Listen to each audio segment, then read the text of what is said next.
32장 21절부터 29절 보겠습니다. 창세기 32장 21절부터 29절. 오늘은 제가 봉독하도록 하겠습니다.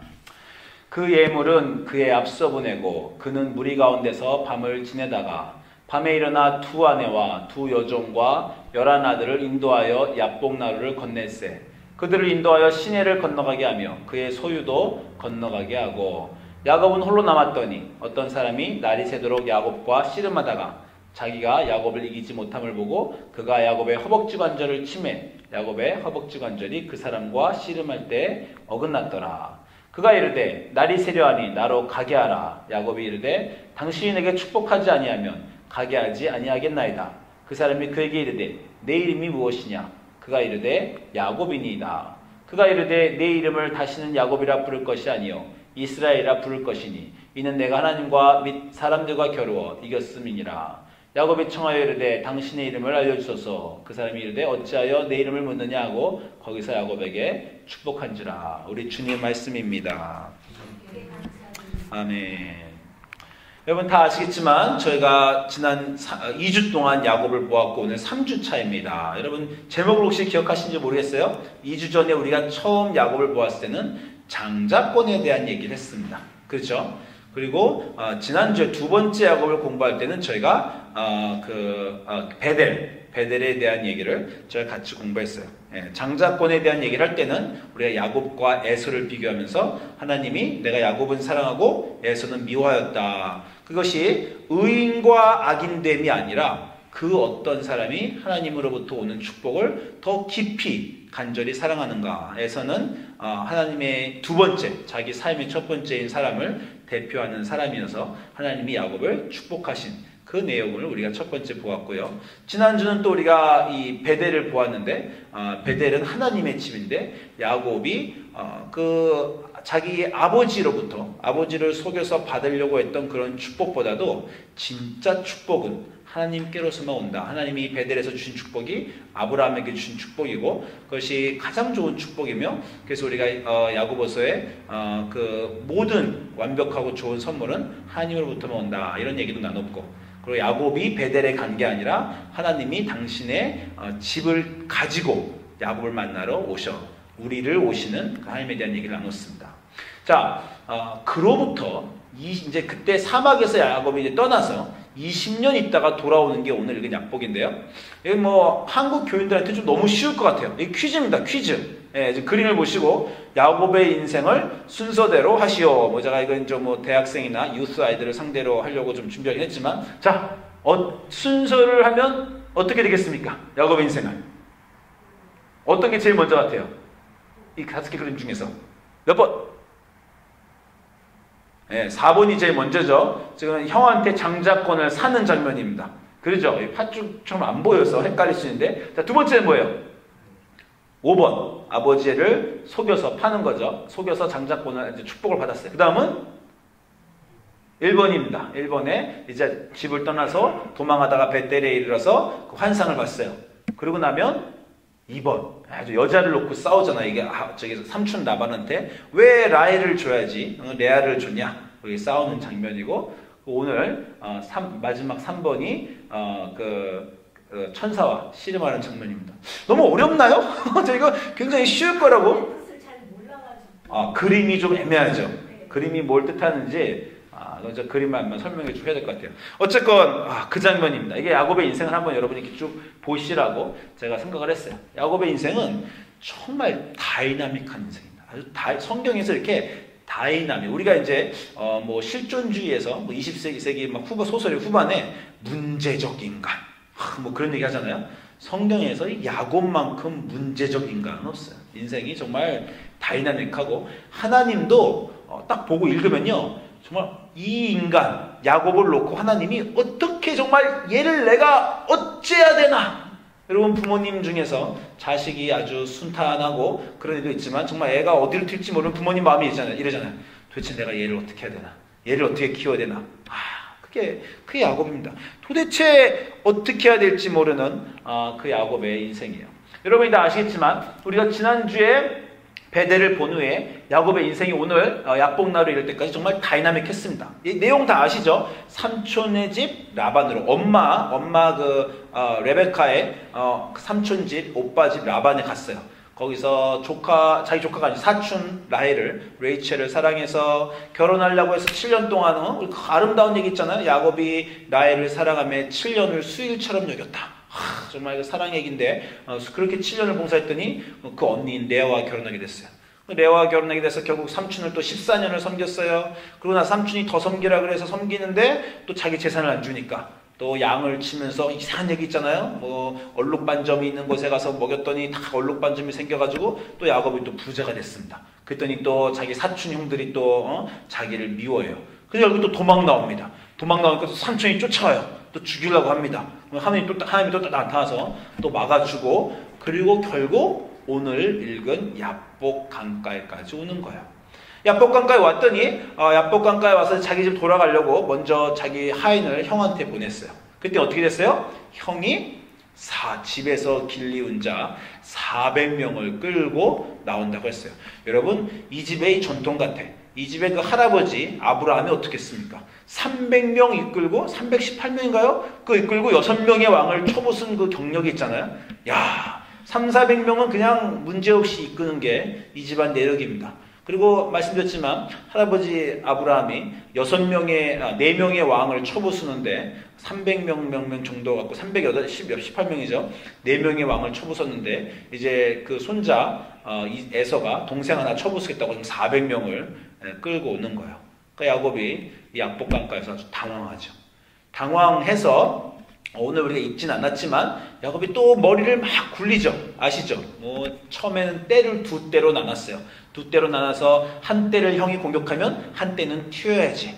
이렇게 생각했으면 반은 버려야지. 그렇게 했다가 또 고민해가지고 이번에는 그렇게 안 하고 방법을 바꿉니다. 또 3개로 나눴어요. 2개로 나눴다가 3개로 나눴어요. 3개로 나눠서 순서대로 1, 2, 3를 형한테 보냅니다. 첫 번째 그룹 보내면서 하인한테 선물 형한테 주고 형한테 내가 뒤에서 꼭 따라오고 있다.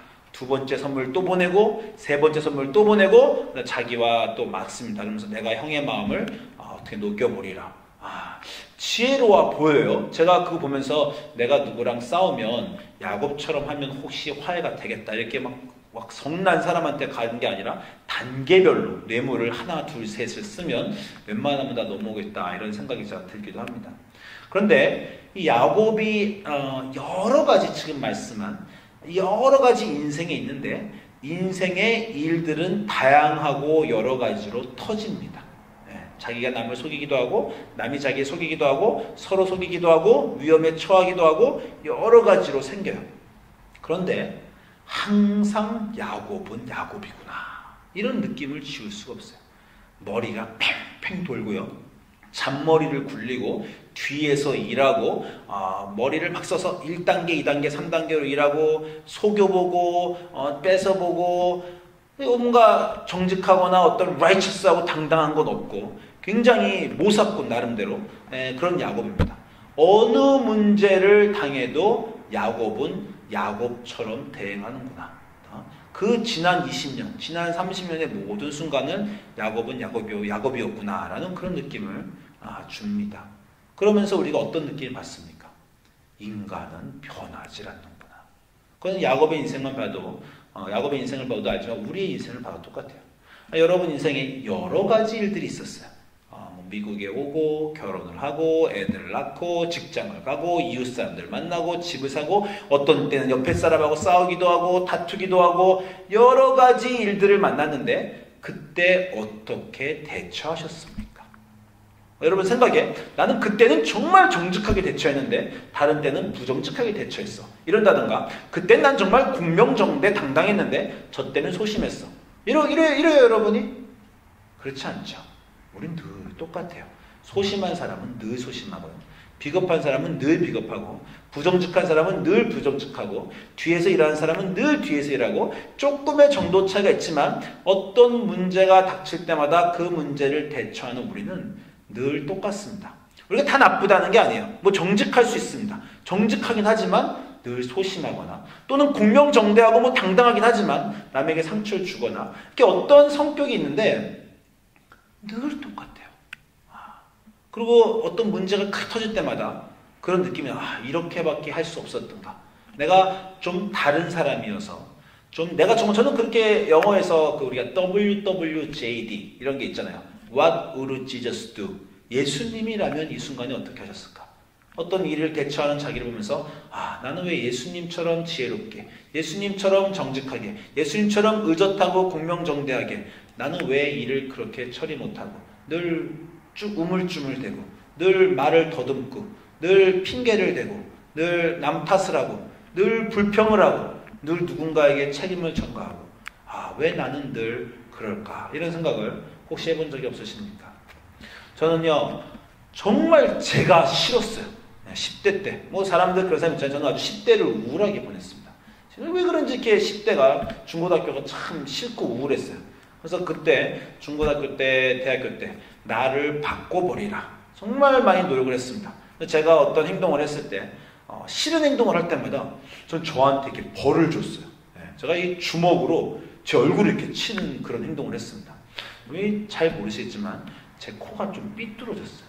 왼쪽으로 돼 있습니다. 안경점 가서 안경을 맞출 때마다 안경점 그 의사가 이게 왜 이렇게 왼쪽으로 좀 다르죠? 맨날 그렇게 얘기해요.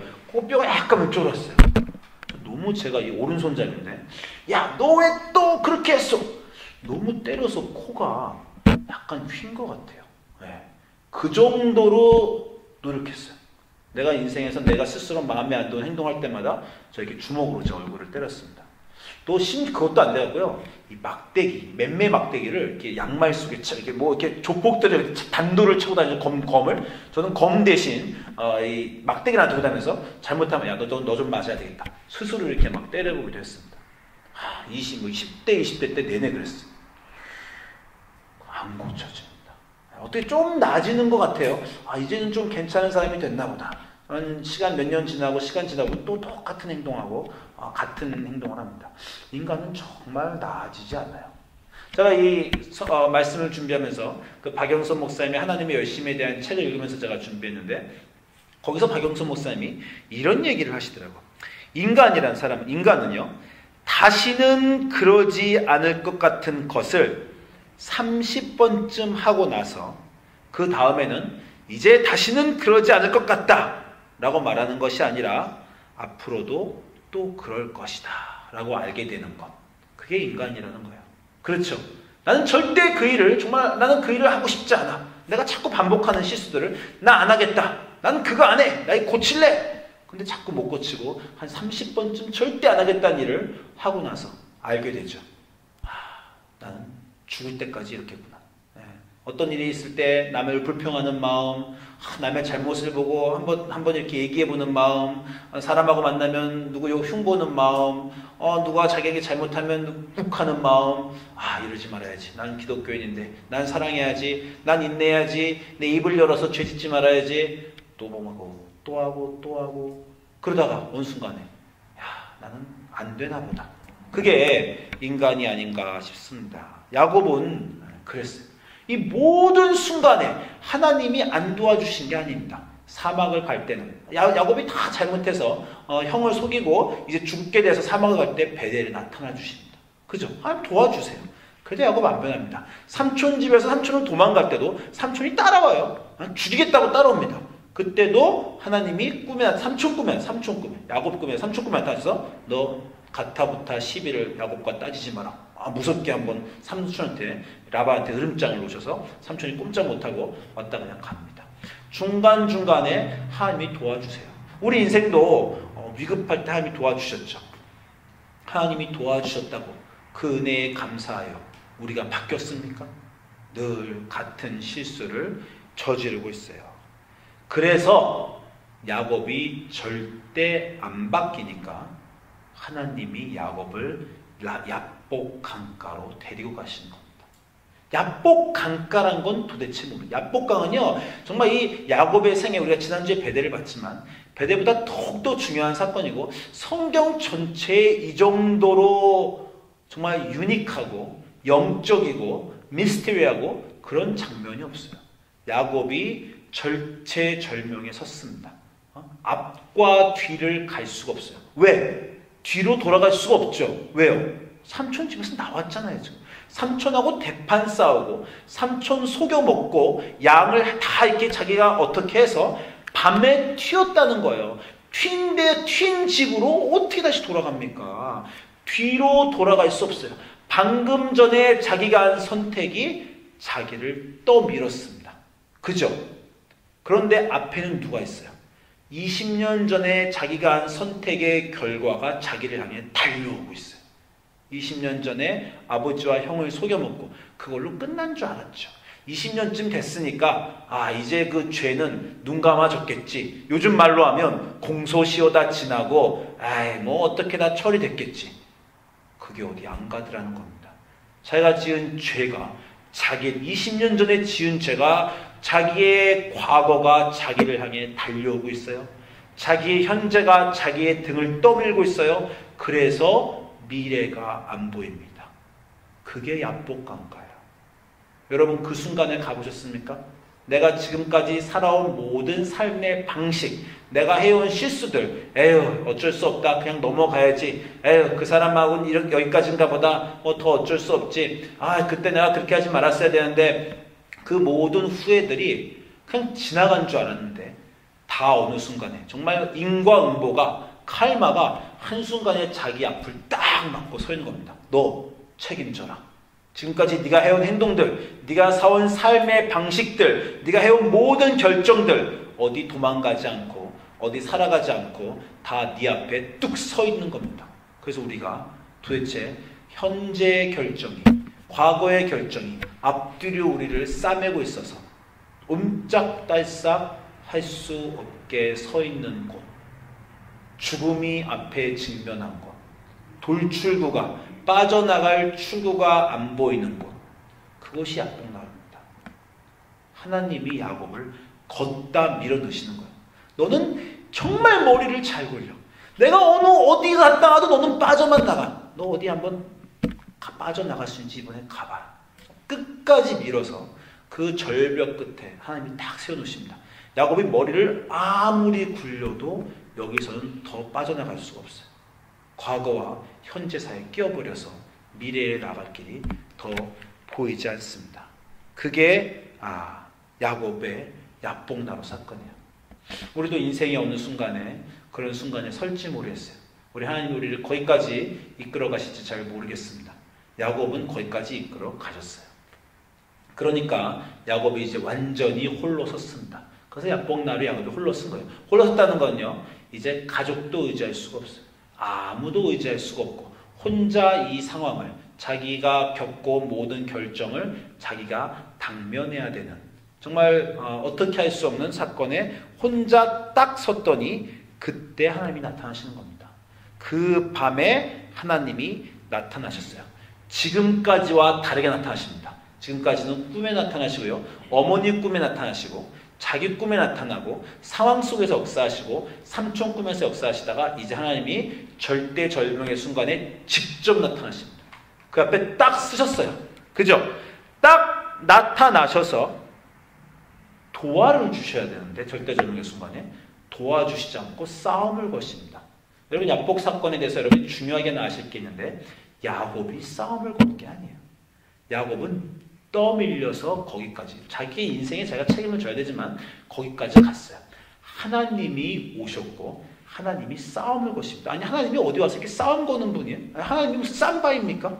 딱 내려오셔갖고 너 나랑 싸우자. 하나님이 싸우자고 나타나셨어요. 아니 성경 전체 도와주러 오신 분이 아니라 싸우러 오신 분으로 그 밤에 하나님이 나타나셨어요. 야곱이 싸움을 건 게 아닙니다. 야곱은 하나님에게 싸움을 걸 생각이 눈꼽만큼도 없었어요. 무섭고 두려운 하나님한테 왜 싸움을 겁니까? 하나님한테 어떻게 했어요? 늘 도와달라고 했죠. 야곱은 누구하고 싸움했습니까? 야곱은 인생하고 싸웠죠.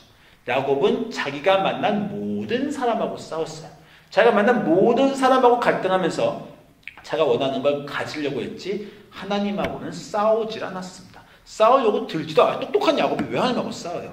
근데 하나님이 거기에 딱 나타나셨습니다. 왜? 나타나셔서 싸우자고 그러시는 이유가 뭡니까? 하나님 뭐라고 하세요? 너 나랑 싸우자. 내가 네 대적자다. 너 딴 사람하고 싸우지 말고 나랑 싸우자라고 하십니다. 뭐라 그러시는 거예요? 네 인생의 문제는 나다. 나는 조연이 아니야. 네가 인생의 다른 사람들과 싸울 때 옆에서 도와주십시오. 옆에까지는 그랬죠. 내가 형과 싸울 때 도와주십시오. 내가 아버지와 이 일을 할 때 도와주십시오. 내가 삼촌과 싸울 때 도와주십시오. 내가 사막과 싸울 때 도와주십시오. 내가 이 문제와 싸울 때 하나님 옆에서 도와주십시오. 영어로 하면 뭐냐면요. supporting 캐릭터예요. 한국말로 하면 뭐예요? 조연입니다. 조연. 한국말에서도 이 영화, 극장에 조연이 있을 때 주연을요. 리딩 캐릭터, 리딩 액터라고 그러고 조연을 서포팅 에릭터라고 해요. 야곱은 지금까지 하나님을 서포팅 에릭터로 생각했어요. 조연으로. 내가 악한과 싸울 때 조연으로 옆에서 나를 도와주십시오. 우린 안 그럽니까? 우리 모든 평생의 기도가 뭐였어요? 하나님, 이 문제에 내가 직면했는데 좀 도와주십시오. 우리도 하나님하고 안 싸웁니다. 우리 중에 누가 하나님하고 싸워요? 대신 뭐하고 싸웁니까? 우리가 원하는 것을 갖기 위해서 우리 주변의 사람들과 상황과 싸우고 그들이 우리 대적자고 가난이 문제고 직장이 문제고 신분이 문제고 이웃 사람이 문제고 교회가 문제고 그 사람이 우리 대적자고 그때 하나님 뭐예요? 옆에서 좀 도와주십시오라는 조연으로밖에 안 여겼어요. 그러니까 하나님이 야곱한테 이제 드디어 야복강가에 홀로 쓴 야곱한테 와서 야, 나 조연 안 할래. 나 네 인생에서 서포팅 캐릭터 안 할래. 내가 네 대적자다. 나도 주인공 할래. 너 나랑 싸우자. 그리고 하나님이 거기에 나타나시는 겁니다. 네 인생의 문제는 나고 네가 원하는 건 나여야 되고 네가 갈등하는 건 나여야 되고 네가 싸우고 씨름하는 문제는 나와 너와의 관계를 싸워야지 다른 사람과의 관계 속에서 나는 그저 그 관계를 내가 이 사람과 좋은 관계 맺도록 도와주십시오? 아니다. 나와 좋은 관계를 맺는 것이 가장 중요한 문제이기 때문에 너 나랑 싸우자. 그래서 그 밤에 하나님이 싸우러 나타나시는 겁니다. 나를 대면해라. 지금까지 너는 다른 것을 보면서 나는 옆에 있는 사람으로 여겼지. 내가 네 앞에 서겠다. 나와 싸우자. 나를 대면해라. 내가 네 인생의 리딩 액터, 주연이 되어서 너와 같이 싸워보겠다라고 하시는 것입니다. 이것은 성경 전체에서 너무나 중요한 문제예요. 어떤 것입니까? 하나님이 참 하나님이시냐 우상에 대한 문제. 모든 우상은 뭡니까? 우리가 원할 때 그 우상에게 그것을 달라고 하는 거예요. 우상이 원하는 게 아닙니다. 돈을 원할 때 그 우상에게 돈을 달라고 하고 사업의 번창을 원할 때 그 우상에게 사업의 번창을 원하게 하는 거예요. 근데 우리가 어떤 인생에 집중하는 것에 집중하면서 하나님 보고 도와달라고 그렇게 여기면 하나님을 우상으로 여기는 겁니다. 그래서 하나님이 성경 전체에서 계속해서 다른 언어로 봐요. 내가 창조주다. 그 말은 뭐예요? 나 우상 아니고 내가 네 인생의 진짜 하나님이다. 내가 네 주다. 주님이시다. 내가 너 하인이나 옆에 친구 아니고 주인이시다. 나 외에 다른 신을 섬기지 마라. 내가 진짜 신이다. 모든 성경의 다른 말이 그걸 말합니다. 네 인생의 문제는 나고 네가 씨름해야 될 상대는 나고 네 인생의 주는 나고 네 인생은 너와 나의 문제다. 가족이 문제가 아니야. 네 이웃이 문제가 아니야. 직장이나 남편이나 부인이나 친구나 그런 사람들의 문제가 아니야. 내가 문제다. 나를 똑바로 봐라. 나랑 싸우자. 그리고 그날 밤에 하나님이 야곱을 팍 붙드십니다. 붙드시고 밤새 야곱하고 싸우셨어요. 그러고 나서 그 아침에 하나님이 야곱에게 하는 말이 뭡니까? 야곱이 당신을 보내지 않겠습니다. 하나님이 뭐라 합니까? 네 이름이 뭐냐? 드디어 그 장면이 나왔어요. 우리가 전에 아브라함 볼 때도 창세기 17장 보면서 아브라함이 인생의 최저로 하가를 아내로 맡고 막 군도박질 쳤을 때 하나님이 나타나셔서 아브라함을 바꿔주시죠. 이번에도 또 물어보십니다. 네 이름이 뭐냐? 뭐라고 대답했어요? 야곱입니다. 야곱이 무슨 뜻이라고요? 발꿈치를 잡은 자, 남을 속이는 자, 남들과 갈등하는 자. 야곱의 이름은 무슨 뜻이냐면 저는 제 주변의 사람들과 갈등하는 자입니다. 그렇게 대답했죠. 그때 하나님은 뭐라 그래요? 네 이름을 바꾸자. 네 이름을 네 주변의 사람들과 네가 다른 사람들의 발꿈치를 잡는 네 주변의 사람들과 갈등하는 자의 이름에서 하나님과 갈등하는 자의 이름으로 바꾸자라고 하시는 겁니다. 야곱에서 이스라엘로 바꾸자. 네 인생에서 여태까지 싸우고 갈등한 것은 네 인생의 그 앞에 있는 문제였어. 삼촌과의 문제, 아내들과의 문제, 첩들과의 문제, 아버지와의 문제, 형과 어머니와의 문제. 너는 그 사람들을 어떻게든지 이겨보라고 그 사람들 발꿈치를 잡고 끌어당기고 나에게 도와달라고 그 사람을 넘으려고 했지. 여태까지 평생 네 인생을 살았지. 그 이름 바꾸자. 오늘부터 나랑 싸우자. 너는 나랑 싸우는 신과 씨름하는 자 이스라엘이라고 하자. 그게 네 인생을 여기서 완전히 바꿔보자 라고 하나님이 이름을 바꾸시면서 요청하시는 것입니다. 이 요청의 가장 기가 막힌 장면은 뭔지 아세요? 너가 나랑 싸우면 너 이긴다 라는 거예요. 하나님과 겨루어 이긴 자 야곱. 그게 오늘 말씀의 결론입니다. 너 세상과 싸우면 절대 못 이겨.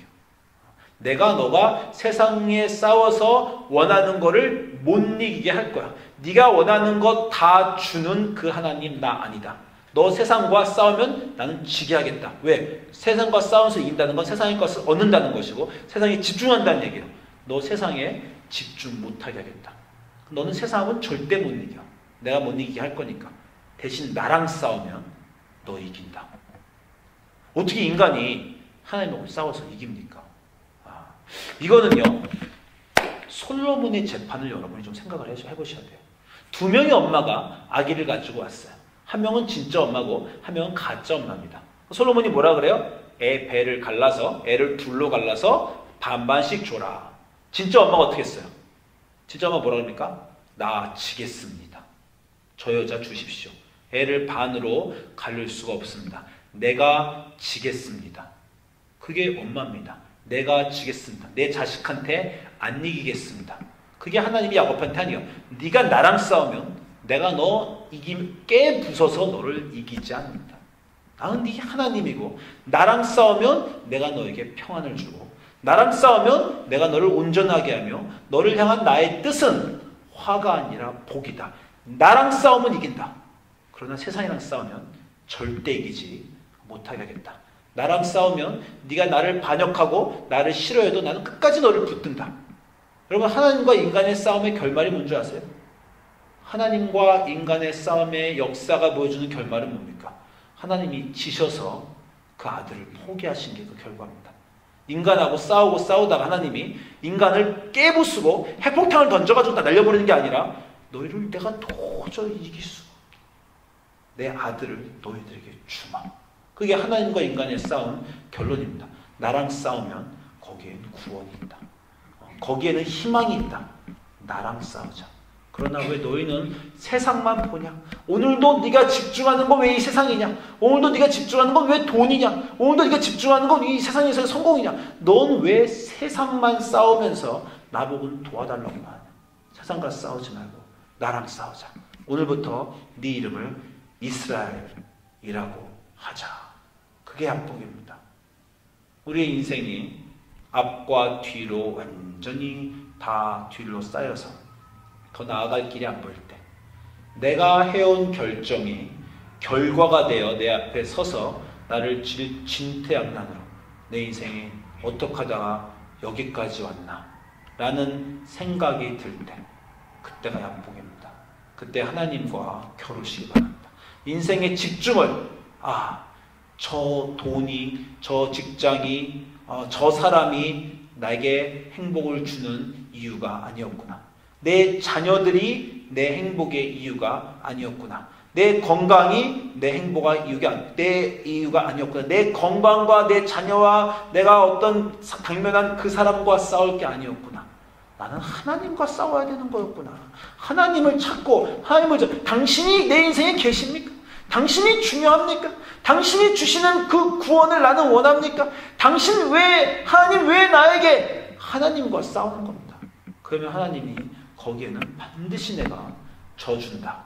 그리고 나랑 싸우면 거기에는 너의 인생에 진리와 길과 생명이 있다. 인생의 상대를 빨리 바꿔다오 라고 하나님이 여러분을 납복으로 부르실 때 응답하시고 하나님을 중심에 놓으시고 하나님 안에서 평화와 세상이 줄 수 없는 평화와 행복을 찾고 의미를 찾고 하나님 안에서 당당한 우리 여러분 되시기를 주님으로 축복드립니다. 기도하겠습니다.